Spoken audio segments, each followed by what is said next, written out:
The other big concern that people express about compost, and especially about composting human waste, is that things like pharmaceuticals being in composting products. The thing I like about composting is that if I don't want it in my food, it's really easy. Don't consume it. Really, to a large degree, I can be in various degrees of control over what I'm putting back into my soil. You have to make some hard decisions, which to one degree or another, not everybody can make. How many pharmaceuticals can you take out of your body? I've managed to take them all out of my body, but not everybody can do that. But you can't, but there's a lot of control in doing it yourself.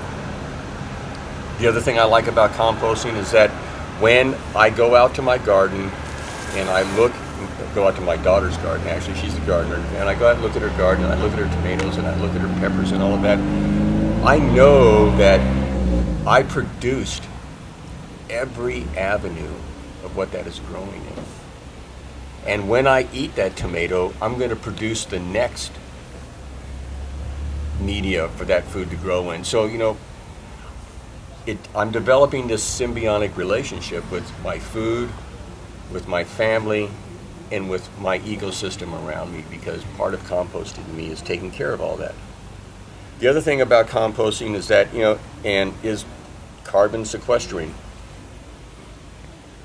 What is that? I never Carbon is a wonderful thing, Yeah. but not in the air. So the more we can do to return carbon, to either keep carbon in the ground or return carbon to the ground, the more we're doing in face of things like climate change. So when you compost, you're sequestering carbon because you're putting it back into the earth, hopefully eventually, because you're gardening with it. Or your neighbors are gardening with it. Yeah. Somebody is using that. So and that's,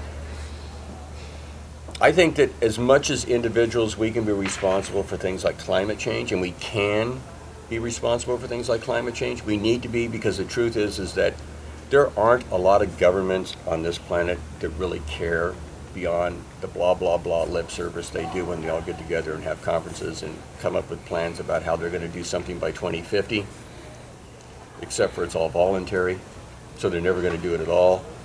So it's up to us.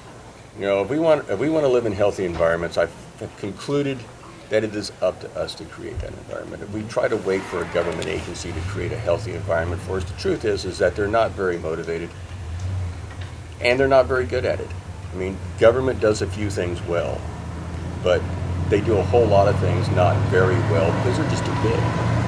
So we can take care of all of that. The more we take care of these things, and the more we take responsibility for our planet, the more we're in control of our planet. So I really feel empowered by